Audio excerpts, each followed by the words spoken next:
I'm Lawrence Francis, host of Interpreting Wine, welcoming you to the Mosaic of Wine Series 1. Giving my audience of wine lovers, students and professionals from across the world access to some of the most interesting, successful and influential people working in and around the world of wine. Series episodes explore the guest's backstory, covering their foundations, growth and legacy, using Interpreting Wine's Mosaic storytelling model. I would love this episode and this series to be the start of a conversation, so please make sure you're subscribed to Interpreting Wine podcast to be alerted when each series episode goes live. We continue the Mosaic of Wine series today in the company of Sarah Jane Evans, Master of Wine. We kick things off with Sarah Jane's origin story and her early writing career, before delving into her first experiences in Spain. We talk MW experience and community, and the psychological switch that came after passing the exam. We discuss communicating wine quality using points, before discussing her new book, The Wines of Central and Southern Spain. Enjoy. I've always wanted to go into print. Not to express myself, but to work with print in some way or other. There is nothing more exciting than having an idea or a concept suddenly appearing in print. So, in fact, I guess it dates back to the moment when I was at about 9 or 10, and I won a second prize in the local Dulwich Rotary competition, and that showed me the power of print, that this kind of thing could happen. So.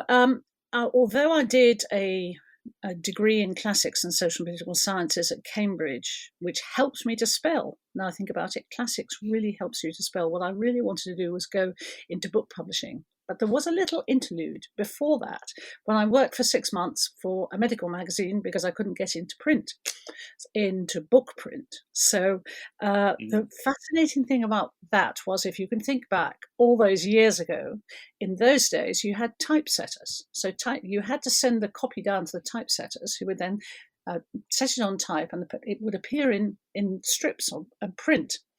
So what my job as the most junior editor on this magazine was to find the word break, to show where, if you had a very long word, the hyphen would go so because they were quite narrow columns. So if you had a word like diarrhea, let's say, I had to know where the hyphen went. Or, multidisciplinary, that's quite clear. But if you have emphysema, where does the hyphen go? Emphysema at the end of the line.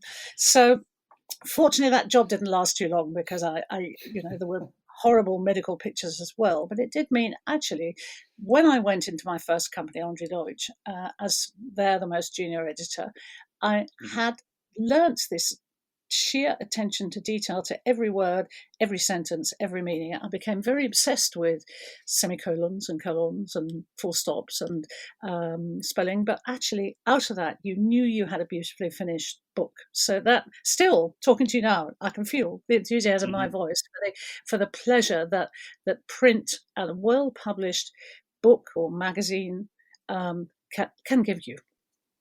Quick one for those of you listening who work with producer groups and wine regions. If you're struggling to break through the noise and communicate your unique story, what you might not know is that Interpreting Wine offers best-in-class marketing services to unlock your unique character and tell your story more effectively. In today's competitive wine storytelling landscape, we've developed a transformative 3-phase approach. Tell better stories, increase event engagement, and activate untapped audiences. Transforming how you connect with your target market and driving measurable business results. We've reached full capacity for client projects with no new engagements until 20th of January 2025. Lock in our 2024 prices before they rise in January. Head to interpretingwine.com/2025 prices, where you can read the full blog and join the waitlist before we close. Now, let's get back to the podcast.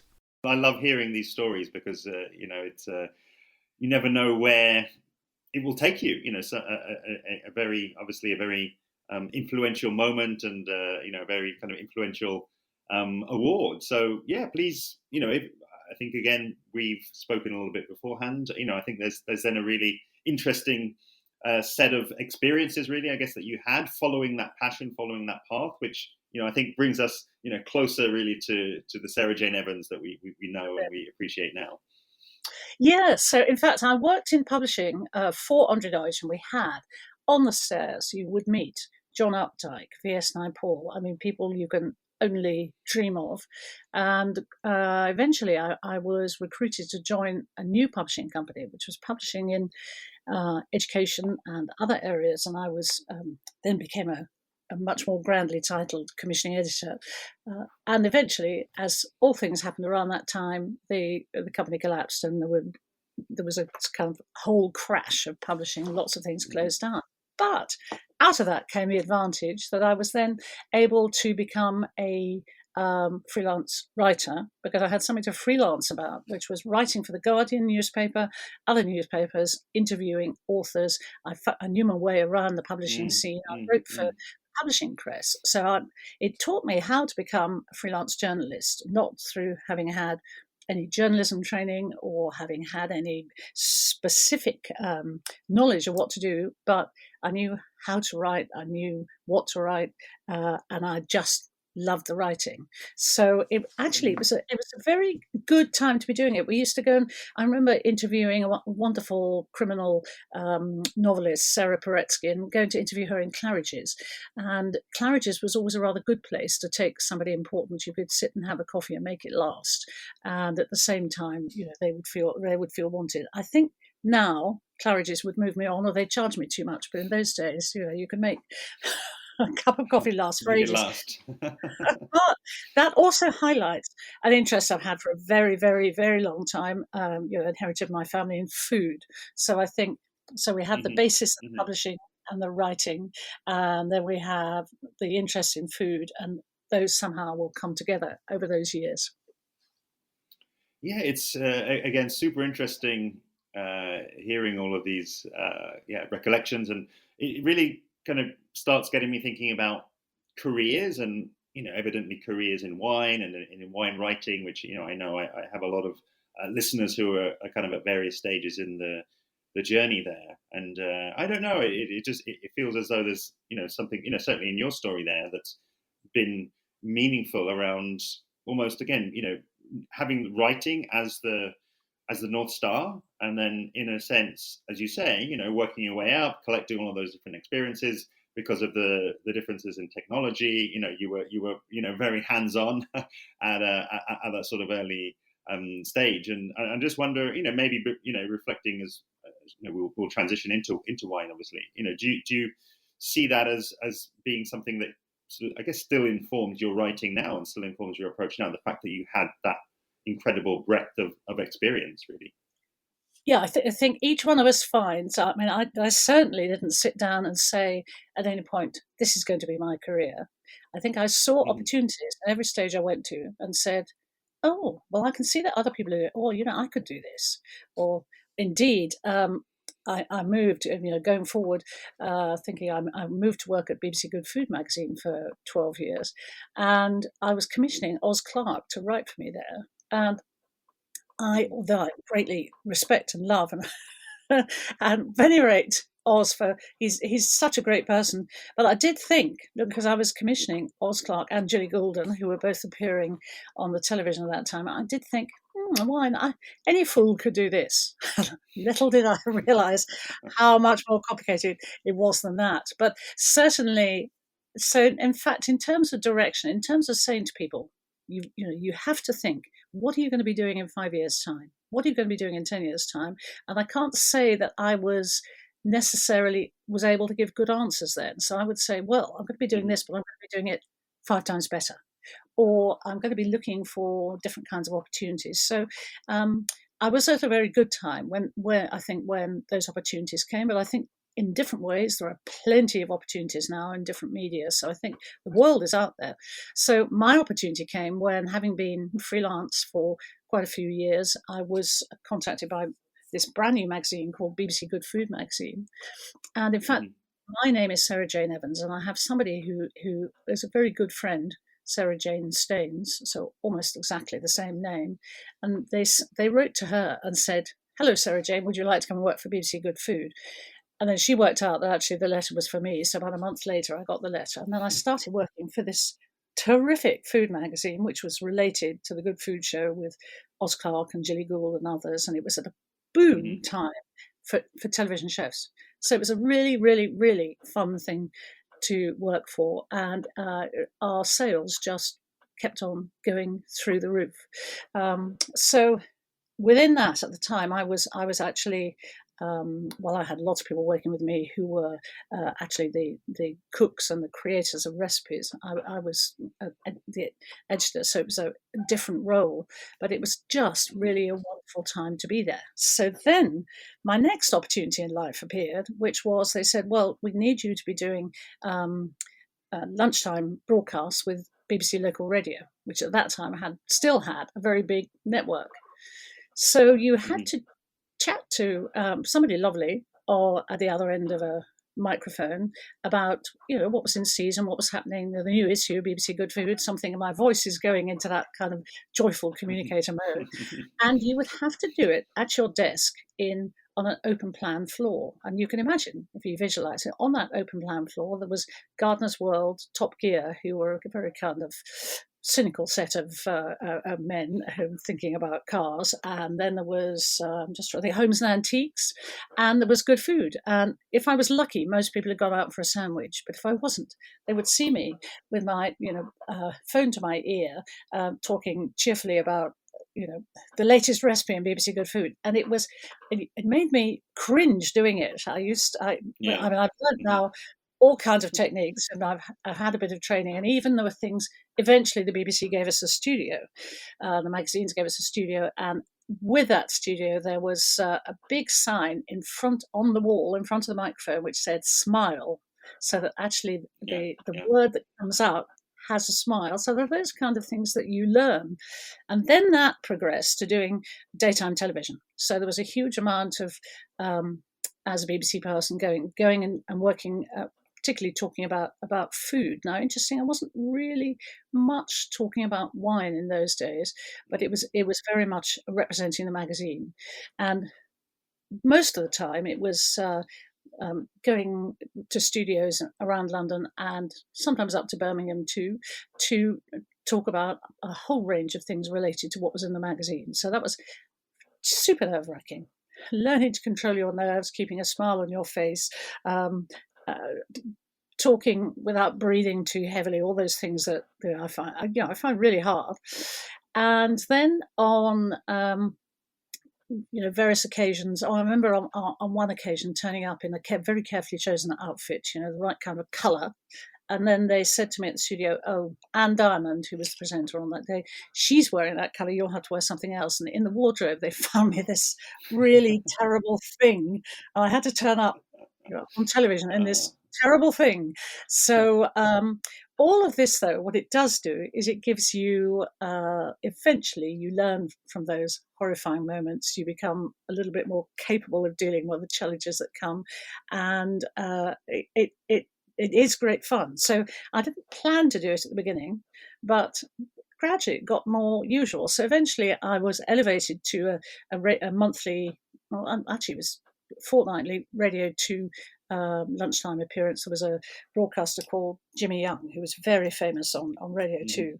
So I had to go along for quite a long slot and talk to him about a whole range of food news and food issues. And on one occasion, a light started flashing in the studio, and they eventually came in with a sign saying, "It's a fire alarm. We're just investigating what it is. Just keep talking." You think there's all sorts of people listening to this. There's a fire alarm, and I'm not sure whether I'm going to be running out of the room in 5 minutes. Again, I'm not a person who naturally is able to do that, but wow, it certainly keeps you cool. So there's a whole accumulation of experiences. So by the end now, and we did have, I have to say, the BBC were good and gave us a little bit of training. One particular thing I remember, which is quite an interesting thing to try, is that the first thing we had to do was to prepare a 2-minute talk about yourself. Nothing negative, but something where you could talk to camera for 2 minutes. And so we all appeared and talked and managed to do our talk to camera. And then my talk to camera, you won't be able to see it now, but my talk to camera finished me. The voice came over saying, "Right, you can stop now." And at that point, I collapsed out of the screen because I slumped in my chair with like, oh, thank heavens, that's over. And then they played it back to me and showed me that actually for that moment while you are in a broadcasting situation, never say a word that you would regret afterwards.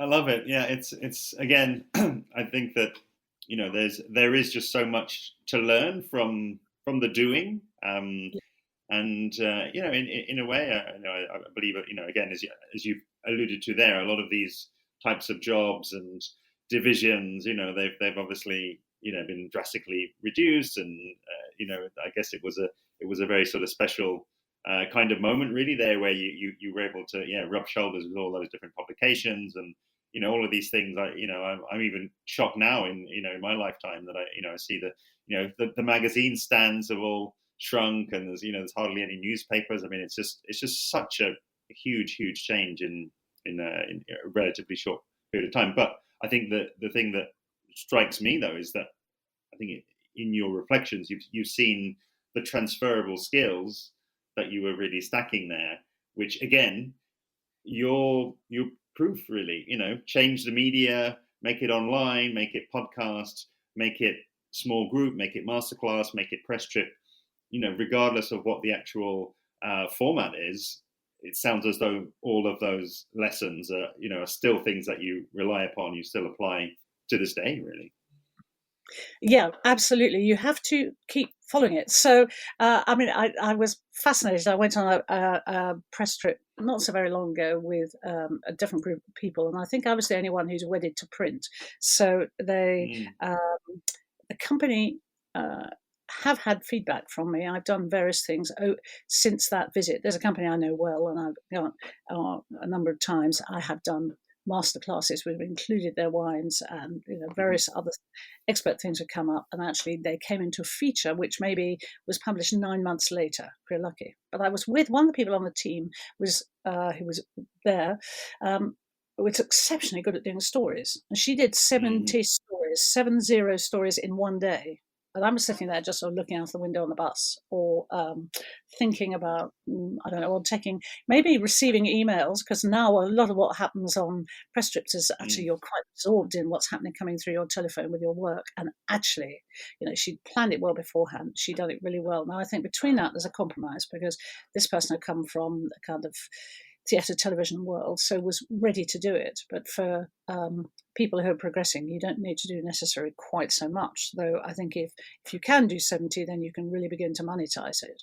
But there's a kind of compromise in between, and we've all gradually had to do it. I remember very well joining Twitter, which was the first one of footstep into the social media world. And I said I was doing a feature on social media. It must have been about 10 years ago, and I said to a Scottish wine writer, Tom Canavan, "Do you think it's worth my while joining?" Who was on Twitter? "Do you think it's worth my while joining this thing called Twitter?" And he said, "Oh, you should give it a go." And so you join, and then suddenly you found all these people following you, and you're like, "Oh, I've entered a different world." Now it all seems supernatural, but I think in fact we've now learned to protect ourselves as well from the horrors of social media. But it's so I think for anybody coming new into the business, it's super hard getting into print. It's possible, but it's hard, just because there are so many fewer outlets. But on the other hand, if you can find an identifiable space for yourself in some form of online media without going completely crazy, because I think it's hard. You've got to somehow or other pay your rent and feed yourself and all of that. There are ways to make yourself different, and I think that's something I've been aware of. I've eventually become the person who you have always to think about, what is it that makes you different. I love it. And again, I think I'm a big fan of talking about niches, and I think that the more I look at businesses, outside of wine, and the way that business is going, I certainly see less geographical constraints. Let's say, I would, even what we're doing now. Let's get really meta. If the internet suddenly disappeared, we would have to be recording in person, and that would be fine and great, and that would, we recorded your first appearance in person. But as well, it naturally it reduces the sort of catchment area of doing something like this. It adds cost, it adds environmental impacts as well. If we sort of people are flying all over the world to have interviews. So yeah, and that's just to say, I think, when we look into digital, and even when we look into, I think print, the options there have maybe never been more, because we are all connected and we can sort of reach everyone. But I think, almost counterintuitively, that makes it that much more important to have a niche where you're known for something. It's not necessarily now you're known for being, the best baker in, Cambridge. It might be your reach is just that much larger. But the concept of niche, I think it's never been more important, actually. So the niche that started for me was before I went to Cambridge University. You have what was now called a gap year, and I went to Spain, and I spent 3-4 months there as an au pair, and I was a really terrible au pair, I think. But actually, for me, the experience every day of being there was wonderful. I got totally and utterly absorbed in the history, the society, the culture, the politics, the gastronomy, the whole lot, and the sherry. And so, in fact, later, in 1992, I wrote a history of the city of Seville, which a lot of it was based on the original learning that I'd had all that time ago. And that affection for Spain continued. So I would continue to visit. And then my husband had a best friend from work, and we used, therefore, who was Spanish, and lived near Jerez.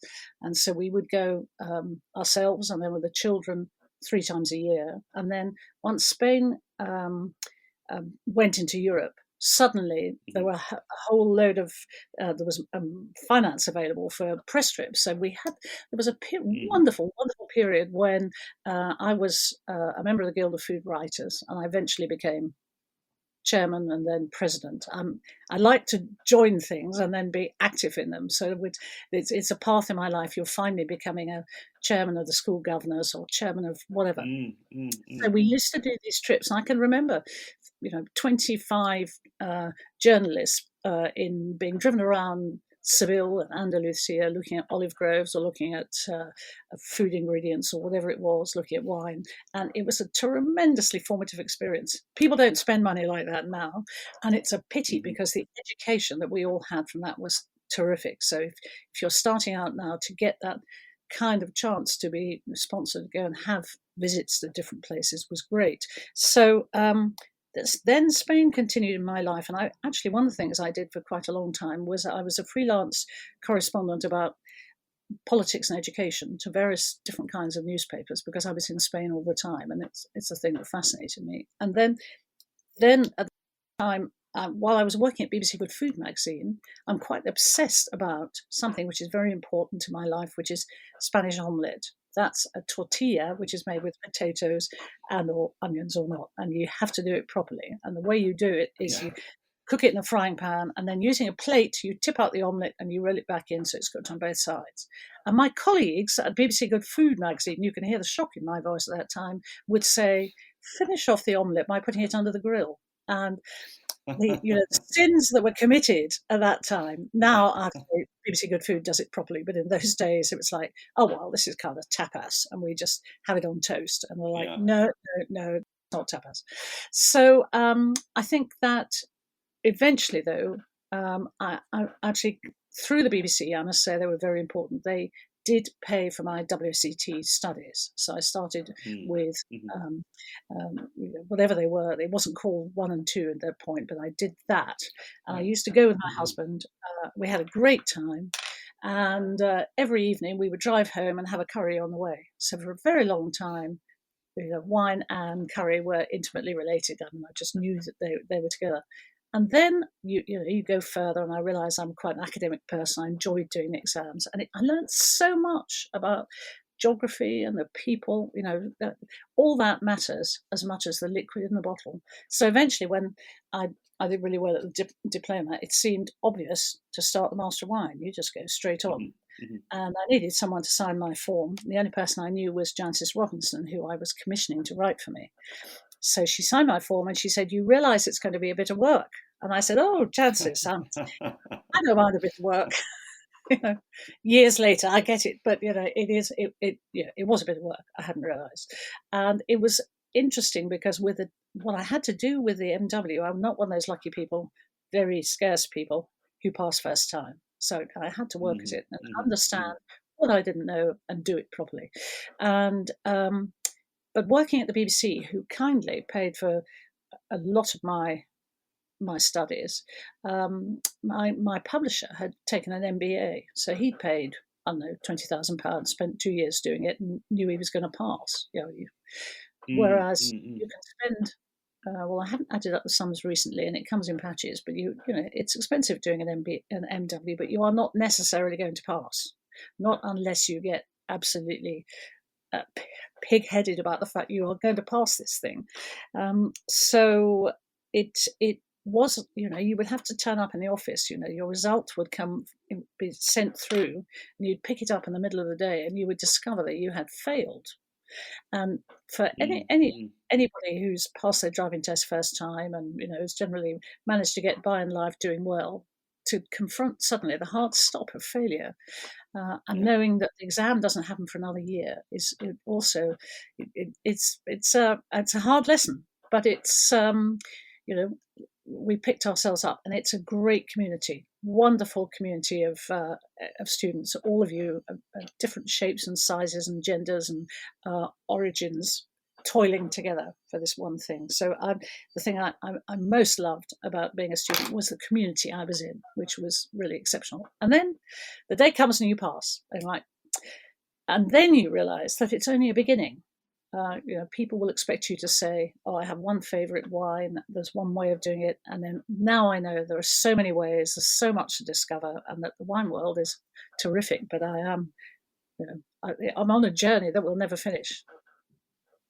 Yeah, it really is fascinating. I mean, and you know me as a fellow lover of all things Spanish. I think that I don't know exactly where it really came from, but the thought does come to mind, because I know people mainly who are at a diploma level, and they've often said that actually when you study wine at that level, it can actually sort of change something a little bit internally, because it's you're not really just there for the pleasure anymore, right? You're obviously you're studying something, you're actually trying to analyze it, trying to break it down, and you're probably talking about something that for you started with joy, with these again quite technical terms, quite sort of structured terms, and again, I really curious, when I know again your deep love of Spain and all of the sort of touch points you mentioned there. How did it feel actually, going through and being so analytical in, again, a culture that's, I think at its heart, what really attracts us really is not the analytical part. It's the passion, it's the flavors, the colors. Yes, absolutely spot on. So I do remember the moment when the exam comes in 3 parts, but what's called the closed part is you do the practical, you do the wine tasting, which I had passed, and I, despite being a writer, or maybe because of that, I found it very hard to pass the theory, because I couldn't bring myself to write essays on pH and sulfur dioxide. Anyway, I did pass that, and the result for that it was a thing that was waiting. I was in South Africa with a really wonderful, a wonderful master wine who knew that the result was coming through that day. And at that time, the person running the MW insisted on ringing you up with the result. I mean, I've since lobbied as chairman to say, for goodness sake, just have it online. So at a given time, a student knows that they can just go and look for it online, but having to wait for a phone call that might or might not come. Not great. Anyway, I was in South Africa. We were in a Jordan vineyard, and Kathy Jordan was driving us in a combi van up a hillside, and the phone rang, and I thought, oh, it's one of these PR companies from London wanting to know if I'm going to be tasting their, Prosecco. And then the signal went. And then it rang again, and it was the Institute, and they said, great, you've got the theory, and we know it's so important to you now, because all that remains is the dissertation and you're done. So mega congratulations. And I had this most excited moment, and Kathy Jordan said, gosh, it's like she went up the hillside with 1 MW and she came down with 2, was her feeling. It was a really transformative moment. And I Yeah. have to say, I then had to sit through a serious wine tasting with them. And I was kind of scribbling anything in my book. I had to look as if I was interested, but I thought, actually, it doesn't matter now. I don't Yeah. have to be. Yeah. I don't have to be technical about this. I can just drink it. So Yeah. there are times, though. Obviously, as co-chairman of the largest wine competition in the world, that's the Decanter World Wine Awards, so over 18,000 wines. There is a period in the spring when you have got 2.5 weeks of really intense judging, and from both judging and then advising other people and coming to sort out problems and all of that. And then you need on your feet to be, you know, clear and convinced about the opinion that you have about anything you might be confronted with. And so that's quite, quite intense. And you need to get into training for that. But similarly, as a comparison, at the moment, at this very moment, I'm a founder member of the Academy of Chocolate. And judging chocolate, very similar to judging chocolate and wine in many ways. So we've been thinking about the fermentation and the maturation and the flavors released and so on. And you have to get into training for that. And there's a point when we're there because we love fine chocolate, but actually, when you are processing 1,000 bars and they're all, of a certain kind, I went away the other Saturday going, I don't really want to have anything to do with this for quite a bit. But with wine now, when you've got a chance to relax, I need a good wine glass. I'm afraid to say if there's anything that's I've become picky about is the temperature of wine. If I'm going to the pub with the family and have a glass of red wine, if I'm having it for the pub, I might often ask them for an ice cube, just because it's just I want to drink it if it's warm outside at the right kind of freshness. Yeah.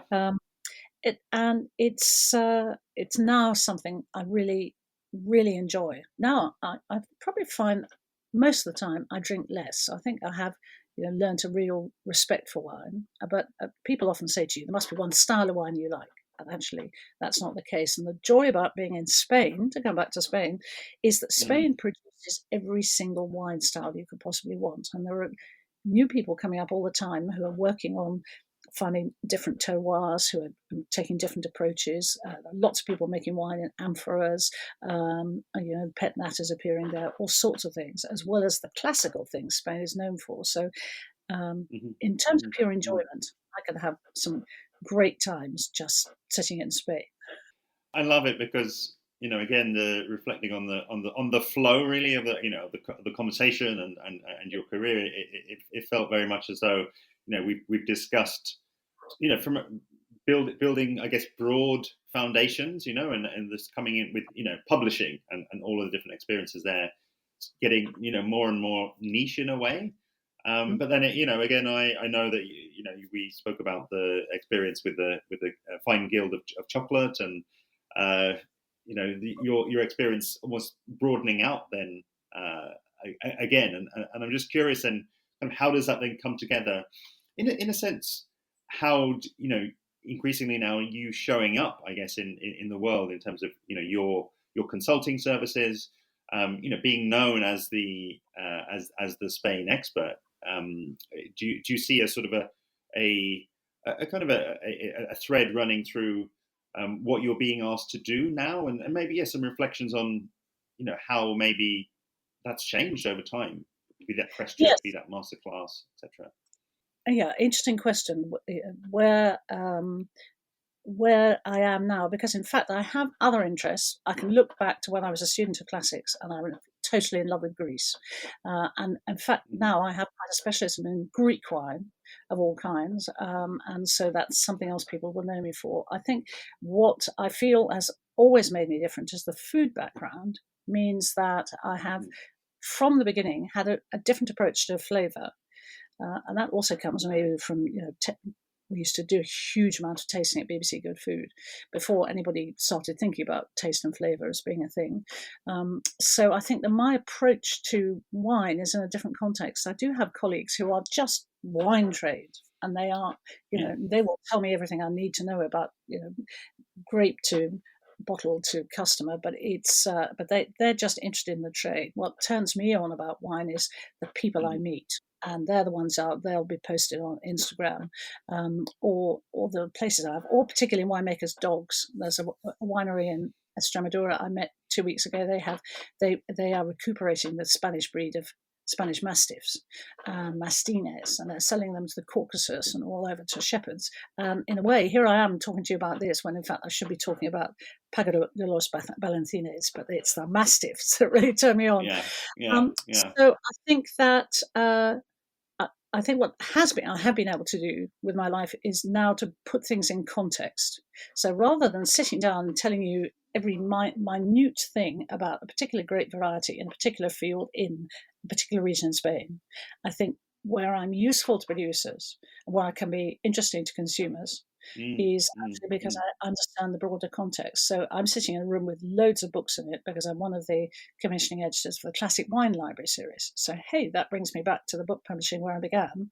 But it also means that I have a sort of overview of the world, which is, I think, something that Masters of Wine can do. And where that training is very good is to understand your context in the world. So I find again and again, people are interested in me as a consultant because I have a much broader and more, and I also have a sympathetic view. I'm really not going to spend my time being negative. If I'm going to be in a situation where I find that I hate the place or the people or whatever, then I just won't be involved. Life is too short. Sometimes you're obliged to do things that you can't tolerate. But in fact, as a communicator, what I want to do is to communicate things that I really care about and I think other people might love. And I know there are people who like to spend their time showing themselves off as major critics. And I know also, and I have a frightening responsibility for this. I mean, I publish a lot with Decanter magazine, who require you to give a point, out of 100, and that's a horrendous responsibility. But you just have to say to people, "This was my view on this day in this market, and you know me, and you can see my background."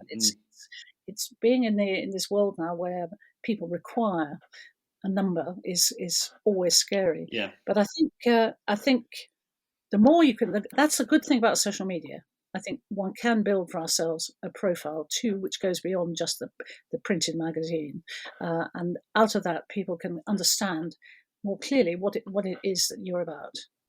My mind is actually it's sticking on points for some reason. It's not really a topic that I tend to talk too much about, but I know that it's a sort of and it really just an anecdote really is that actually in producing interpreting wine again, I feel there's a commonality here in terms of if I want to go away and do a series on non-alcoholic drinks, which I did do back in 2019, I can go and do that. I've done a series on rum, with one of your fellow MW, Dawn Davies, helping with the introductions and giving a lot of the context and looking at the world of rum, to bring it back to points. If you look at a review in the rum world and a rum gets like 85 points, it's a really, really high score, and you have all of these brands kind of showing off. Oh, wow, we got 85 points from this, and that was always just the thing that struck me in wine. It was like actually, my own perception, and I'll own this, but anything under 90, it was almost like that's not great. And you just think about, okay, why have this massive scale then and only give the sort of 92, 93s there? Is that actually communicating what it should do? And it was always just that rum. And I remember reading a review of this rum. I saw the 85, and I was like, okay, the guy didn't like this at all, and he absolutely loved it. But he was just saying, look, you've got to earn that 90%. It's not for everyone, or those 90 points. It's fascinating. I've been judging in the Japan wine competition.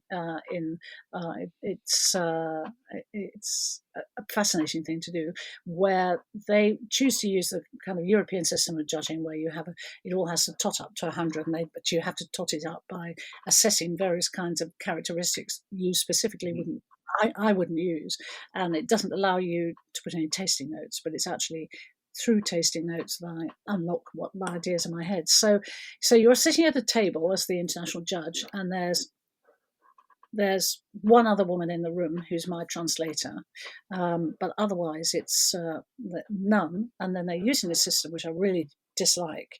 Mm-hmm. And then we go around the room with the scores, adding up to 100, and they're going 68, 69, 71, 73, and then they come to me and I'm going 86. Or I might even be going 88. And on occasions I've gone to 91. And they there's a kind of united stare at this mad person scoring. And eventually I have a great translator who she judges internationally too. So we're both on the same wavelength. And I've tried to talk about the fact that they just need to be a little bit more positive about these things, because we were tasting some international grape varieties. So they have a lot of Merlot in Japan. And we had Syrah Zweigelt, fascinating to discover they've got Zweigelt, rather good Zweigelt. And then a range of other varieties. And I'm less keen on the hybrids they grow, but the quality of some of them is really good, fascinating. And to start by judging people and giving them a score of 71 is but then there's also this thing about not losing face. So judging in a public room is something, and I think that's where the Master of Wine training helped me. But I think that judging is a really terrifying thing to do. But there's all sorts of things about the culture of wine which are fascinating, and one of them is the fact. That's why I'm rather glad that I had this Spanish specialism. When I started studying with the Master of Wine, the place was filled with gentlemen in pinstripe. Well, when I went to tastings, pinstripe suits, who were Bordeaux specialists. And the impression slightly given was, if you really, really cared about wine, then what you would care about is top Bordeaux. And my own feeling was there was so much else in the world. And I remember in my first year sitting next to somebody who worked at one of the big auction houses, and we were tasting Chilean Sauvignon Blanc. And he said to me, I really don't understand why we're tasting this Chilean Sauvignon Blanc. I never drink it. And I said, it's all I can afford. I know all about Chilean Sauvignon Blanc because that's what we have at home. But it was just that sensation that really only the finest wine. But actually, fine wine now comes from all around the world. So I need to be. I buy for a livery company. I need to be on top of, classic fine wine trends. But at the same time, my interest is communicating to people in a much broader way about all sorts of other things in the world, and feeling that making sure that they have permission to choose what they want and like what they want. And that has been, I think it's been something that maybe isn't a problem now, but it's something I certainly had to live through. The kind of early 2000s was still the hangover of old-fashioned wine trade.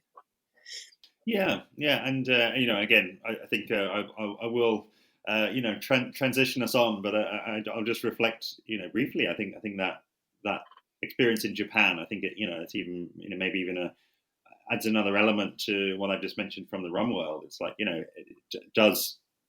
presume it might, does 71 mean in Japan mean, wow, this wine is really good, and yes. people are sort of rushing out to buy it, versus we need something sort of in the 90s. I just find it really, appreciate you bringing that up. I find it a really interesting kind of comparison, and it's not necessarily the numbers in and of themselves, but I think it's what does that communicate to somebody who is out there looking for guidance. Of course, the writing and the context, but the numbers themselves kind of have power and have influence.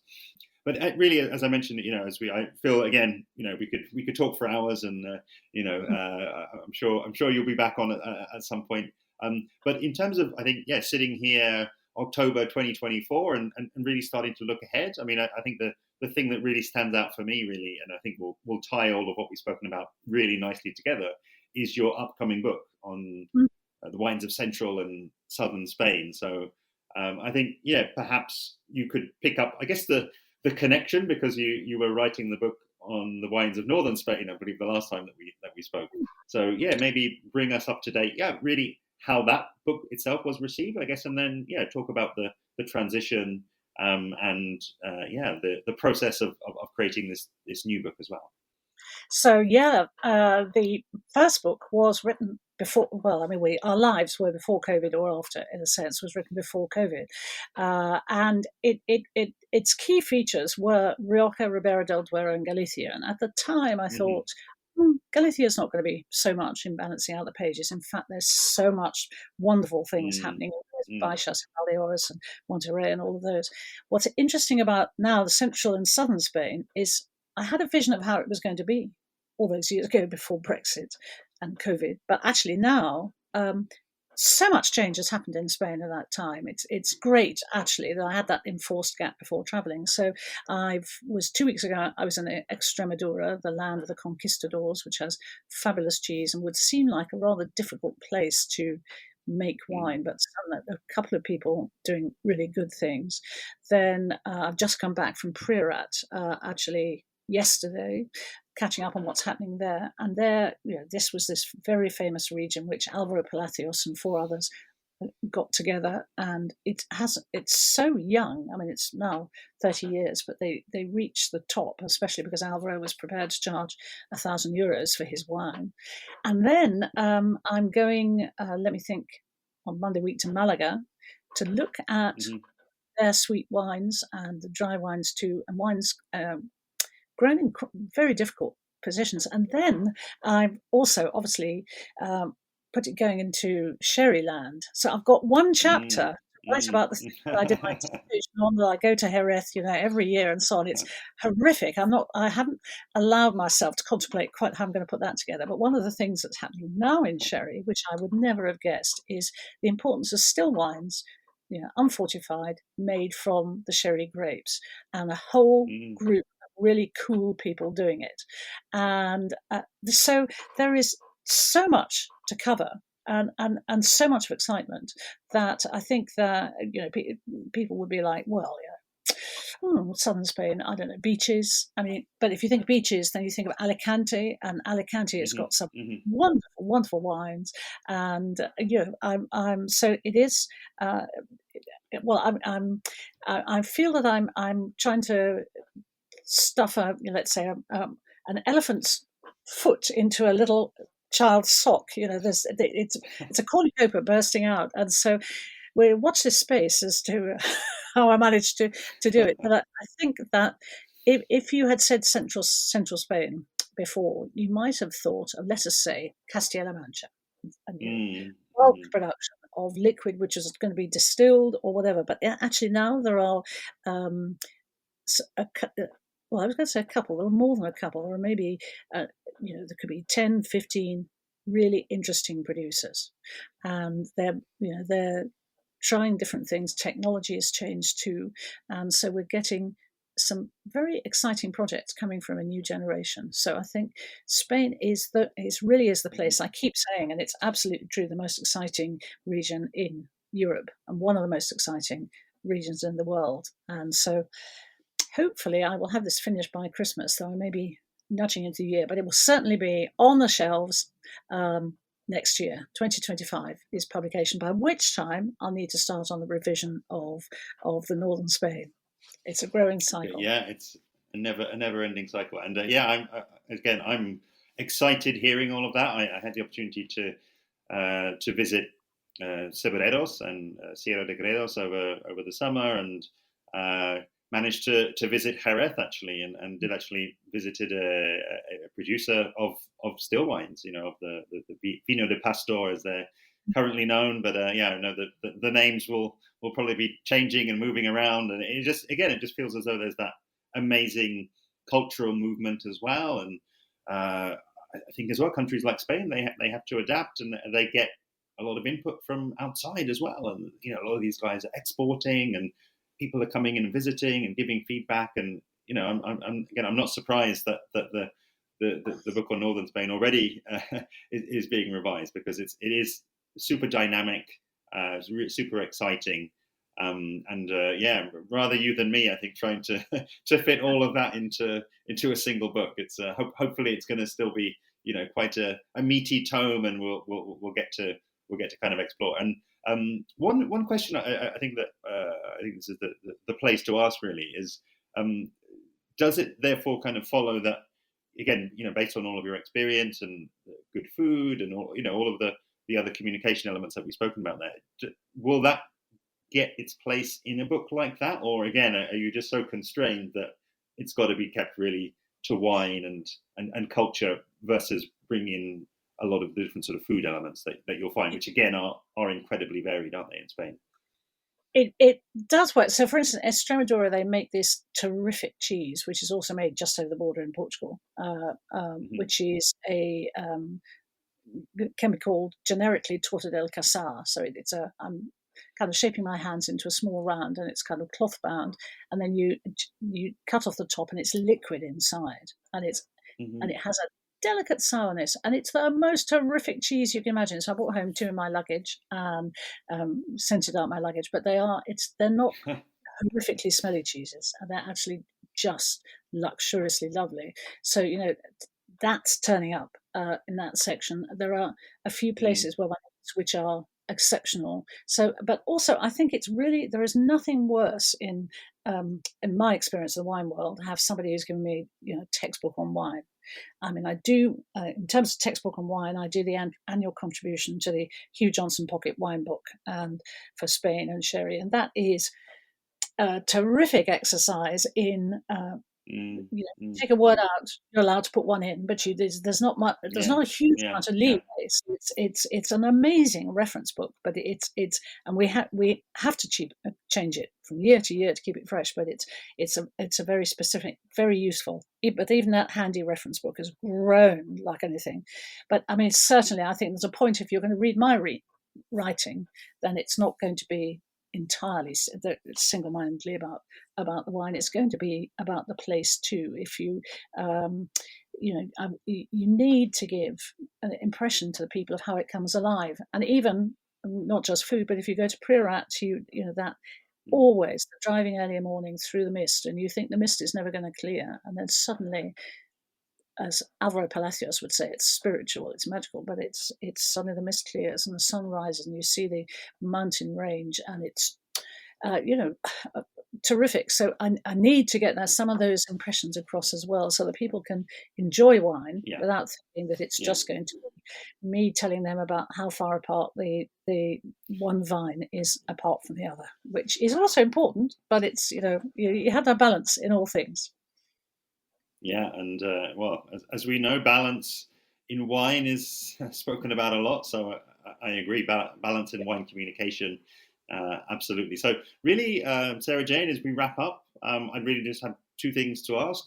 First of all, please let our listeners know how they can best connect with you and follow your work. And secondly, really just any final thoughts that you'd like to share. Well, connection is a really good question to ask, because I had a friend build me a website really a long time ago, and I don't fill it up properly. But in fact, if you go to sarahjaneevans.com, there is a messaging thing. But also, I would say I'm also on LinkedIn. You'll always find me there, and I have I'm much more active on Instagram, so that too, and you'll find me as SJ Evans MW. And so I think there are a whole different set of ways I am out there on social media, and I will answer, very glad to answer. But it reminds me, I'll do something about my website, but there isn't enough time in the day. I think the most important thing with all our lives is that nowadays they don't go in one direction. There is no one direction. And the best thing to do, especially if you face a moment when you're like, what am I going to do next? Or, I've been through it too. I've lost my job. What happens next? Then at that point, you need to constantly be reflecting on how your CV, your curriculum vitae is changing, and constantly thinking about what makes you different. And one of the most important things is networking. My husband is a professional headhunter, so for him, his most important thing is a business card. And I would say the same. Get a business card, because the business card is the symbol. I mean, if you're in Japan, it's crucial, but it's the symbol of how to get hold of you. And in Spain, they have a habit of having one business card with a QR code, and then you have to take a photograph of it, which is I found it a bit of a dry thing to do. More important to accumulate these business cards to remember, so that you remember who they were. But when you're out in the world discovers who you are and follows you back. Really, really important. So, and what a time we're in. At last, we are PC post-COVID. Now at last, it looks like the world is shaking down a bit. It's different. All sorts of relations, it was different, but I feel exceptionally positive about it. A huge thanks to today's guest, Sarah Jane Evans, Master of Wine. Do visit sarahjaneevans.co.uk. The link is below, where you can learn more about her and find her main social media handles. And why not reach out to Sarah Jane to let her know what you thought of the episode and ask any questions that it raised. Next time on Interpreting Wine, Mosaic of Wine series in episode 567, I'll be speaking with Peter Aris, Education and Global Projects Manager at Rioja Wine. Subscribe wherever you're listening to be alerted when the episode goes live. See you then.